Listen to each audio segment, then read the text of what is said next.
Le monde est rempli de pièges à chaque coin de rue, prêts à ôter votre puissance masculine. Il suffit de jeter un coup d'œil à chaque film ou émission célèbre sur Netflix qui est promu, ou au type de personnes qui sont aujourd'hui idolâtrées. Rien n'échappe à l'agenda de contrôle mental des élites. Les hommes sont lavés cérébralement pour accepter la faiblesse. Il y a une histoire très célèbre à propos d'un lion que je veux que vous écoutiez. Il était une fois un lion féroce qui était craint de tous. Un jour, le lion tomba amoureux de la fille du fermier, mais il y avait un problème. Le fermier détestait le lion, et en apprenant l'amour du lion pour sa fille, il voulait tout faire pour l'empêcher.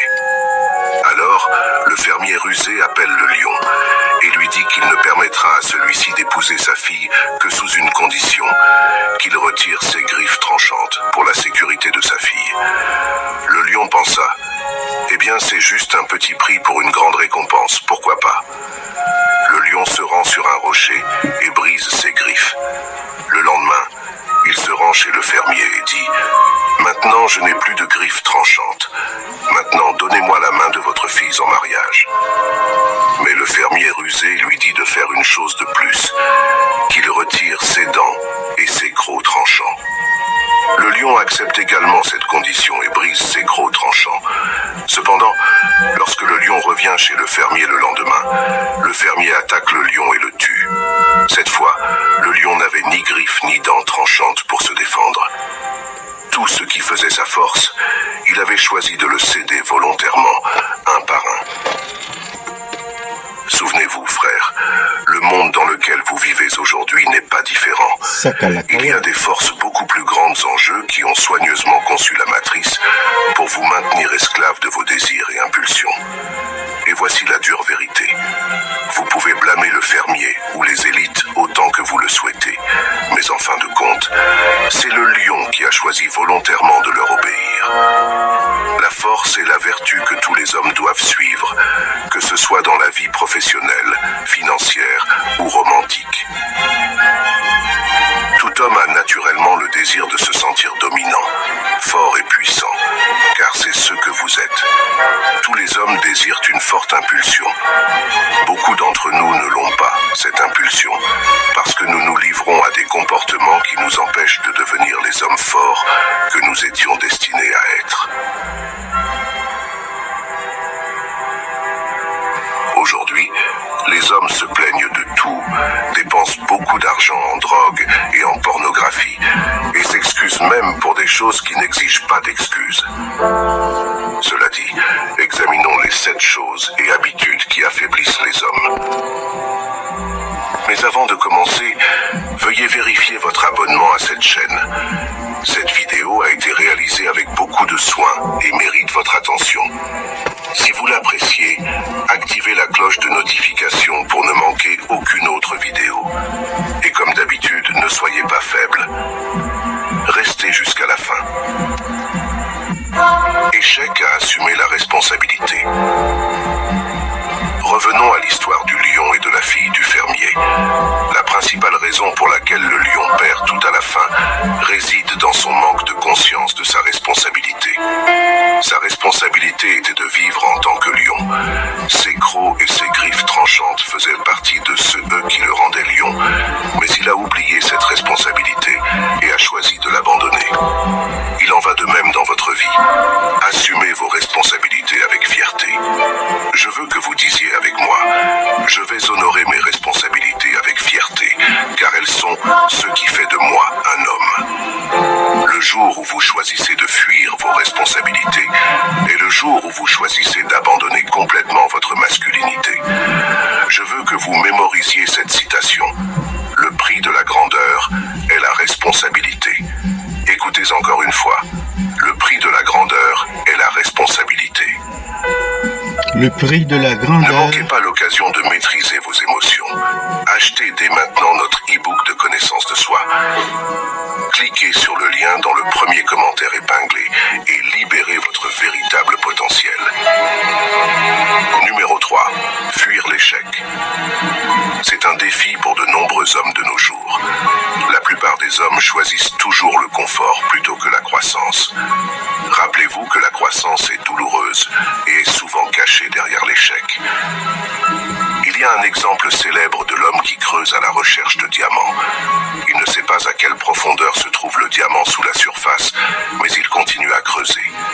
Au début, il ne voit que de la saleté à chaque coup de pelle, mais il continue à creuser. Après quelques heures ou même jours, il trouve ce qu'il cherchait. Donc, souvenez-vous, frère, l'échec n'est pas la fin. Si c'est la mentalité que vous avez, soyez sûr que vous ne réussirez jamais dans quoi que ce soit. Pensez à quelque chose qui en vaut la peine. Disons que vous lancez une entreprise. Au début, vous pouvez rencontrer tant de prétendus échecs en essayant d'apprendre l'entreprise et d'acquérir des clients. Mais ce n'est que lorsque vous restez dans le jeu suffisamment longtemps et que vous n'essayez pas de fuir ces échecs temporaires que vous vous voyez progresser. Il en va de même avec les femmes. Au début, lorsque vous les approchez, vous pouvez sembler être un homme étrange qui ne sait pas comment interagir, mais votre succès se cache derrière ces échecs temporaires. C'est un petit prix que doit payer un homme fort pour réussir. Nous sommes souvent éduqués dès l'enfance à avoir honte de nos erreurs et de nos échecs, à essayer de les justifier en accusant quelqu'un d'autre. Vous pouvez avoir dit « ce n'est pas ma faute » ou « c'est la faute de cette personne ». Ce sont des pensées d'un perdant. Je veux que vous écoutiez cette citation et que vous l'écriviez quelque part, si vous le souhaitez. C'est un homme faible qui attribue son échec à la force des autres.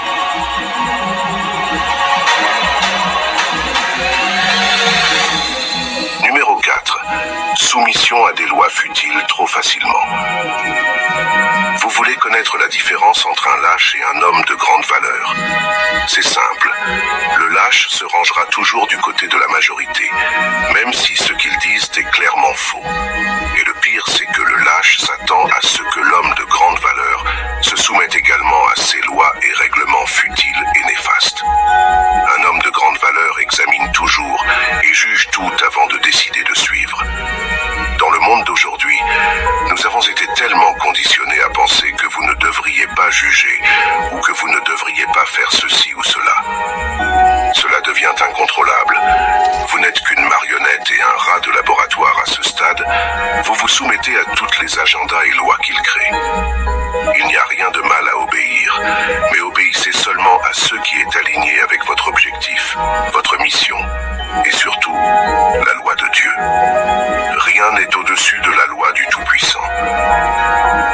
Demandez-vous si vous êtes quelqu'un qui se laisse facilement intimider et qui essaie de plaire à tout le monde. Pour certains hommes, il peut être incroyablement difficile d'apprendre à dire non. Mais si vous agissez en fonction de la vérité pour la première fois, vous comprendrez que le monde ne s'effondrera pas autour de vous. J'ai déjà vu tant d'hommes vivre dans la peur dans leur mariage, comme si leurs femmes étaient une sorte de tyrans, et ils n'osent pas parler ou les corriger. C'est un exemple clair de soumission féodale. Radio, télé, Sakalakawel. Sakalakawel. En cinquième lieu, vous avez une mauvaise gestuelle. Le concept de gestuelle est très important. Cela inclut les indices non verbaux, tels qu'une poignée de main, le contact visuel, la façon dont vous vous asseyez ou marchez, et comment vous bougez lorsque vous parlez et interagissez avec les autres.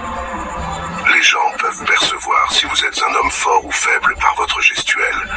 C'est amusant, mais les agendas se sont également retournés contre la gestuelle masculine forte. Soyez intentionnel avec votre corps et maintenez une posture masculine. Rappelez-vous que votre gestuelle est facilement le premier et le moyen le plus simple d'empêcher quelqu'un de profiter de vous. En sixième lieu, gaspillez vos jeunes années. Nous avons toujours discuté de l'importance de vos jeunes années sur cette chaîne. Vos 20 et quelques années, voire même votre trentaine, dans une certaine mesure, sont ce que nous appelons les jours d'or. Ce sont les jours où vous devez construire, construire et construire. Pensez à un fermier qui plante une graine. Il n'attend pas que la graine donne des fruits le lendemain. Dans la vingtaine, tout comme le fermier plante des graines, vous devez planter des graines spirituelles, émotionnelles et physiques qui vous aideront à grandir. Mais voici la partie la plus importante. Ne vous attendez pas à récolter ces fruits immédiatement.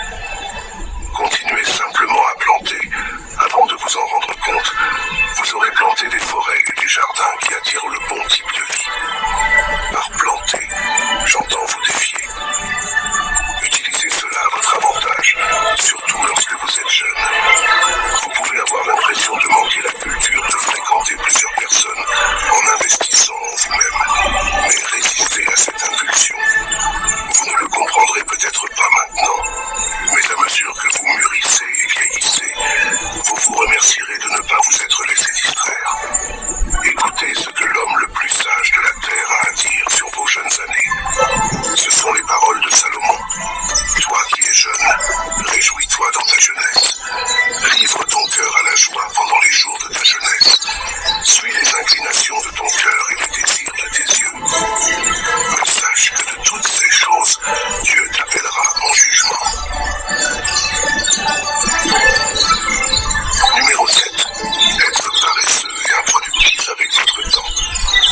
bagay.